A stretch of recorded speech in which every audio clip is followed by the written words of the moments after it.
नमस्कार, जनतंत्र टीवी देख रहे हैं आप। मैं हूं आपके साथ साहिल धुलिया। बुलेटिन की शुरुआत करेंगे देहरादून से बड़ी खबर के साथ। समाज सुधारक संत शिरोमणि रविदास की जयंती पर सीएम धामी ने उन्हें श्रद्धांजलि अर्पित की। उन्होंने एक्स पर पोस्ट करते हुए लिखा कि संपूर्ण विश्व को समानता भाईचारा का संदेश देने वाले महान समाज सुधारक संत शिरोमणि रविदास जी की जयंती पर कोटि कोटि नमन। अपने समाज में व्याप्त असमानता और अंधविश्वास के खिलाफ न सिर्फ आवाज उठाई बल्कि जातिवाद और छुआछूत जैसी कुरीतियों को खत्म करने के लिए अपना संपूर्ण जीवन उन्होंने समर्पित कर दिया। आपकी शिक्षाएं और कार्य समाज में एकता, सद्भावना और मानवता का मार्ग प्रशस्त करते रहेंगे। तो सीएम पुष्कर सिंह धामी ने एक्स हैंडल पर यह पोस्ट किया। संत रविदास के आदर्शों को उन्होंने महान बताया। आज उन्हें श्रद्धांजलि देते हुए सीएम पुष्कर सिंह धामी नजर आए। तो सीएम धामी ने संत रविदास को नमन किया और एक्स पर पोस्ट कर उन्हें श्रद्धांजलि अर्पित की।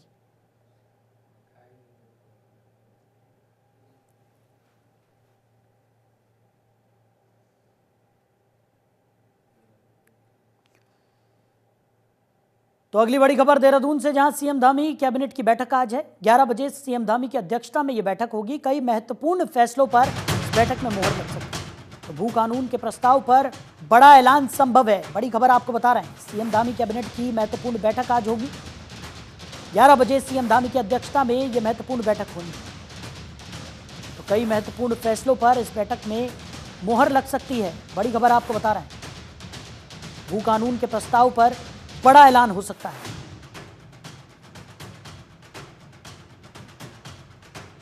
बड़ी खबर आपको बता रहे हैं, धामी कैबिनेट की बैठक आज है। 11 बजे सीएम धामी की अध्यक्षता में ये महत्वपूर्ण बैठक होगी। तो कई महत्वपूर्ण फैसलों पर इस बैठक में मोहर लगने की उम्मीद जताई जा रही है। भू कानून के प्रस्ताव पर भी बड़ा ऐलान संभव है। बड़ी खबर आपको बता रहे हैं।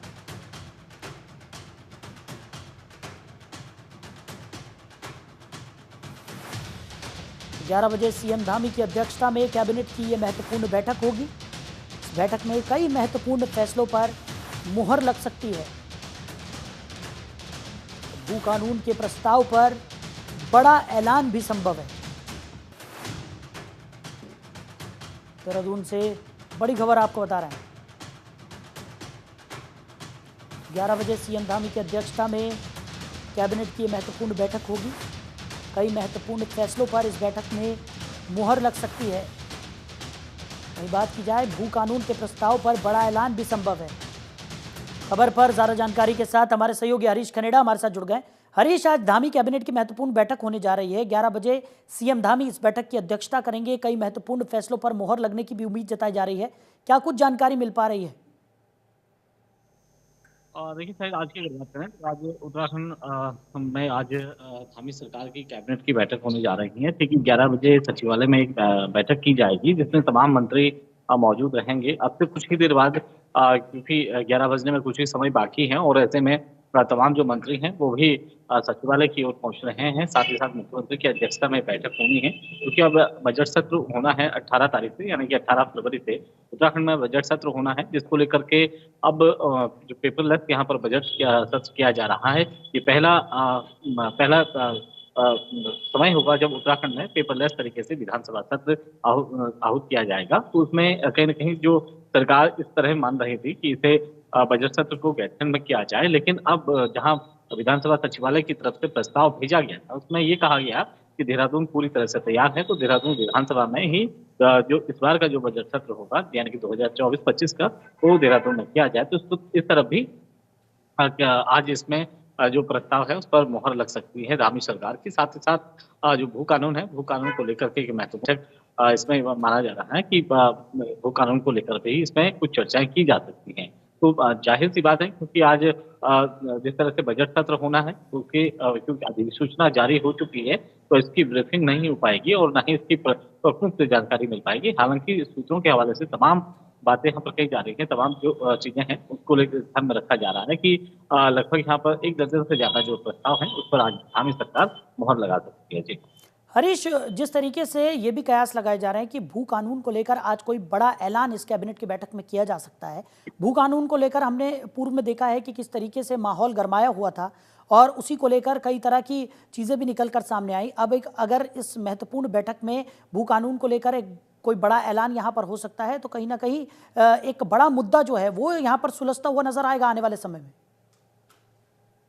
निश्चित तौर पे बिल्कुल साहिल आपने बिल्कुल सही कहा क्योंकि तमाम फैसले यहाँ पर बहुत कड़े जो फैसले हैं मुख्यमंत्री पुष्कर सिंह धामी के द्वारा लिए गए हैं। चाहे वो नकल विरोधी कानून हो, चाहे वो दंगा विरोधी कानून हो या इसके अलावा यूसीसी का कानून हो, तो तमाम चीज़ें यहाँ पर देखी जा रही थी। अब ये माना जा रहा है कि भू कानून को लेकर के पहले ही मुख्यमंत्री ने एक हरी झंडी यहाँ पर दी है और इसमें इससे पहले भी इसमें बैठक हुई है जिसमें तमाम चर्चाएँ यहाँ पर हुई है क्योंकि भू कानून एक महत्वपूर्ण विषय है जिसको लेकर के तमाम जो राजनीतिक दल हैं उन्होंने भी अपना दमखम यहाँ पर लगाया था, सड़कों पर लोग उतरे थे और भू कानून की लोगों ने मांग की थी। उत्तराखंड की अगर बात करें तो तमाम चाहे वो अलग-अलग जो लोग हैं उनकी तरफ से अलग-अलग दल हैं, अलग-अलग संस्थाएँ हैं उनकी तरफ से यहाँ पर भू कानून की मांग की जा रही थी। हालाँकि सरकार ने इस पर एक मोहर लगाने का काम किया और उसमें सरकार की तरफ से एक बैठक यहाँ पर की गई थी। मुख्यमंत्री की अध्यक्षता में तमाम लोग हैं, उनसे भी यहाँ पर चर्चा की गई थी। तमाम बुद्धिजीवी लोग हैं, उनके साथ चर्चा की गई थी।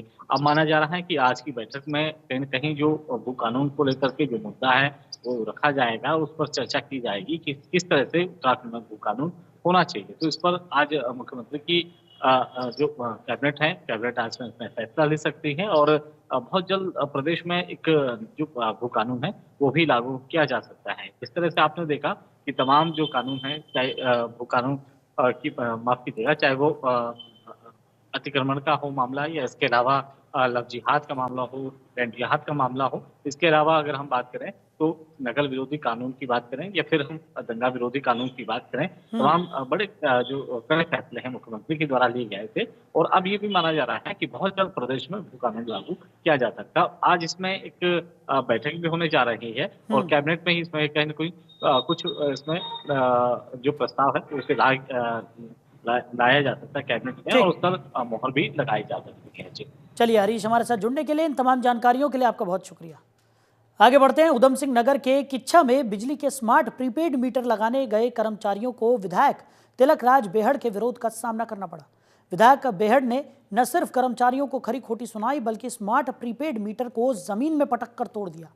इसको लेकर पूर्व मुख्यमंत्री हरीश रावत ने तिलक राज बेहड़ की तारीफ की है।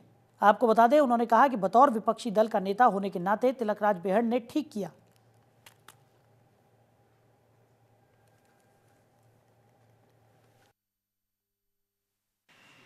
देखिए, प्रीपेड मीटर उत्तराखंड के लिए किसी भी रूप में मुफीद नहीं है और इससे अब भी यहाँ डिजिटल लिटरेसी का स्तर इतना नहीं है कि जो है लोग प्रीपेड मीटर का ठीक से वो कर सकें।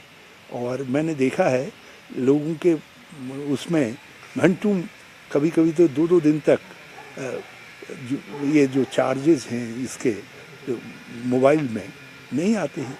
क्या कहा उन्होंने साहब, वो पेड नहीं कर पाया या पेड नहीं हुआ और या समय पर नहीं देख पाया। तो बिजली के साथ तो ये खेल नहीं हो सकता है, उसमें तो आपको पहले से सावधान रहना पड़ेगा, नंबर 1। नंबर 2 जो है, इसकी आड़ में बिजली की कीमतें बढ़ाई जाएंगी।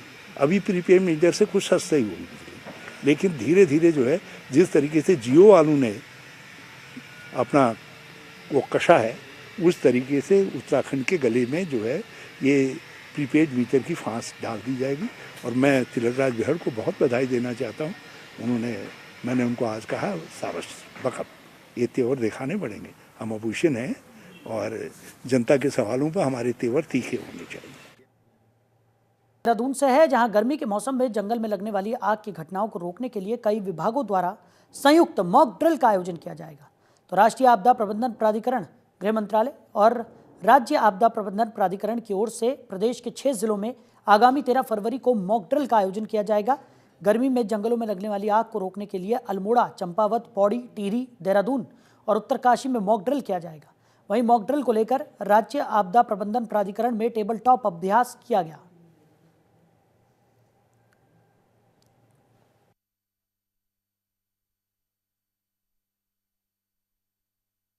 इसमें वन अग्नि को लेकर एनडीए में के द्वारा एक मॉक ड्रिल के लिए कहा गया है। तो उसी के बारे में आज टेबल टॉक एक्सरसाइज थी हम लोगों की, जिसमें एनडीए के अधिकारी, हमारे उत्तराखंड के बहुत सारे विभागों के अधिकारी, जिसमें वन विभाग, पुलिस विभाग, एनडीआरएफ, एसडीआरएफ और बहुत सारे लाइन डिपार्टमेंट जितने भी इसमें इन्वॉल्व होते हैं, सब लोग थे।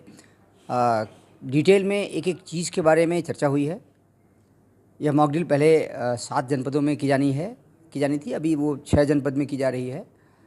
एक जनपद को किसी कारण से अभी शामिल नहीं किया जा सकता है। उसके बारे में कैसे कैसे कार्रवाई की जानी है, एक एक बिंदु के बारे में किस विभाग के द्वारा क्या कार्रवाई की जानी है, कैसे कैसे कार्रवाई की जानी है, पूरा इंस्ट्रक्शन दिए गए हैं और सभी से ये कहा गया है कि आप इसके लिए अभ्यास कर लें बाकायदे। और कल एक बार फिर हम लोग बैठेंगे और परसों फिर मॉक ड्रिल करेंगे। उधर देहरादून में उच्च शिक्षा विभाग की ओर से चलाई जा रही 2 दिवसीय मेगा स्टार्टअप समिट का मुख्य सचिव राधा रतूड़ी ने उद्घाटन किया। कार्यक्रम का आयोजन देवभूमि उद्यमिता योजना के तहत दून विश्वविद्यालय में हुआ। बता दें कि पलायन को रोकने के लिए देवभूमि उद्यमिता विकास योजना नवंबर 2023 में शुरू हुई थी, जिसमें 20,000 बच्चों ने रजिस्ट्रेशन कराया था और 5,000 बच्चों के आइडियाज सबमिट हुए। वहीं इन आइडियाज को प्रोडक्ट में भी बदला गया। साथ ही 7 पेटेंट तैयार कर बाजार में उतारे गए।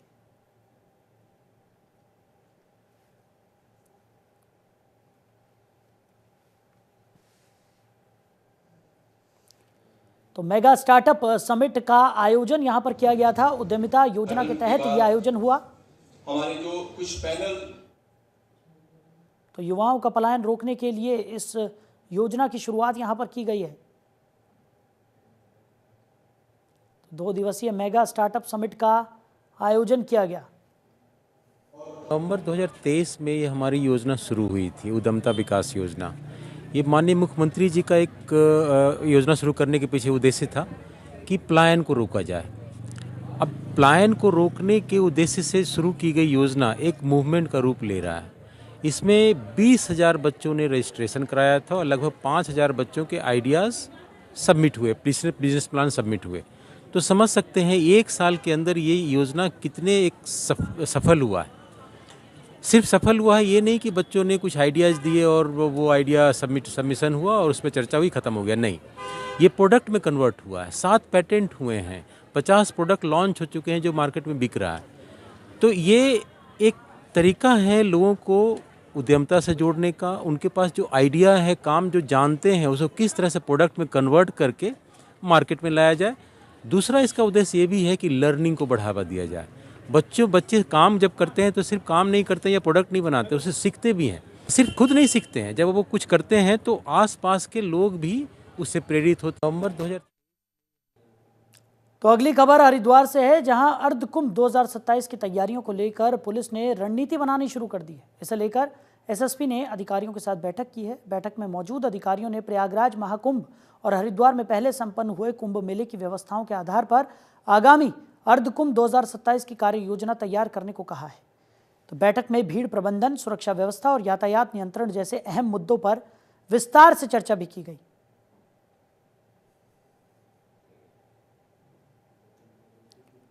तो हरिद्वार में अर्धकुंभ 2027 की तैयारियों पर यह महत्वपूर्ण बैठक की गई, जिसमें जरूरी दिशा निर्देश भी दिए गए। साथ ही साथ महाकुंभ 2025 और हरिद्वार में पहले संपन्न हुए कुंभों को ध्यान में रखते हुए तमाम रणनीतियां यहां पर बनाई गई। तो अगली खबर भी हरिद्वार से है, जहां माघ पूर्णिमा के पावन पर्व पर श्रद्धालु मां गंगा में आस्था की डुबकी लगा रहे हैं। ऐसा माना जाता है कि इस दिन गंगा स्नान का एक अलग ही महत्व है। विश्व प्रसिद्ध हर की पौड़ी पर सुबह से ही श्रद्धालुओं का तांता लग गया। बड़ी संख्या में श्रद्धालु मां गंगा में आस्था की डुबकी लगाने के साथ ही दान और पूजा अर्चना करते हुए नजर आए। तो तस्वीरें आपको दिखा रहे हैं हरिद्वार हर की पौड़ी की तस्वीरें, जहां पर माघ पूर्णिमा के अवसर पर श्रद्धालुओं का तांता लगा हुआ नजर आया और लोग आस्था की डुबकी लगाने के लिए हर की पौड़ी पहुंचे और मां गंगा में आस्था की डुबकी लगाई, पूजा अर्चना की।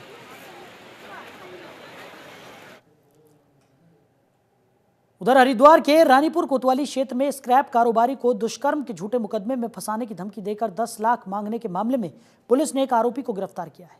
पुलिस ने आरोपी को कोर्ट में पेश करने के बाद जेल भेज दिया। वहीं पुलिस द्वारा अन्य आरोपियों की तलाश भी की जा रही है।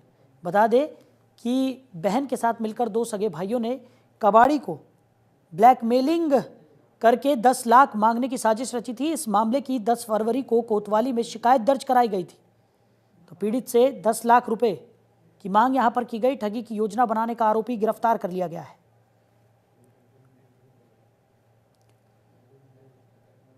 तो अगली खबर हरिद्वार से है, जहां बहद्राबाद थाना क्षेत्र में देर रात पुलिस और बदमाशों के बीच मुठभेड़ हो गई, जिसमें पुलिस द्वारा रोकने पर 3 बाइक सवार बदमाशों ने फायरिंग शुरू कर दी।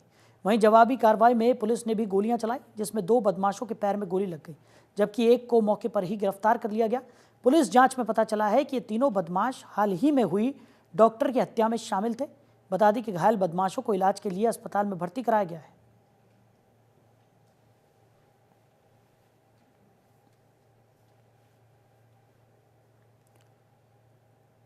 तो देहरादून ओएनजीसी चौक पर भीषण सड़क हादसा हो गया। यहां कैंट की तरफ से आ रही एक i20 कार बेकाबू होकर पहले डिवाइडर से जा टकराई और फिर उसने दूसरी लेन पर एक बुलेट सवार को चपेट में ले लिया। कार की रफ्तार इतनी तेज थी कि उसका बीच का हिस्सा पूरी तरह पिचक गया।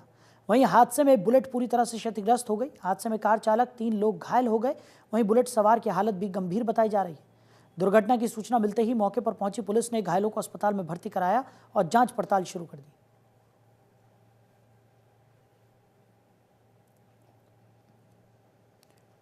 उधर हरिद्वार में शारदीय कांवड़ मेले की तैयारियों का जिलाधिकारी ने निरीक्षण किया। इस दौरान उन्होंने अधिकारियों को जरूरी दिशा निर्देश भी दिए। उन्होंने चंडीघाट के पास बनने वाले अस्थायी बस अड्डे को जोड़ने के लिए सुधार का काम जल्द पूरा करने के निर्देश दिए। साथ ही हरिद्वार नजीबाबाद रोड पर जारी निर्माण कार्यों को भी तेजी से पूरा करने के निर्देश दिए गए, ताकि श्रद्धालुओं की यात्रा सुगम और सुरक्षित हो सके।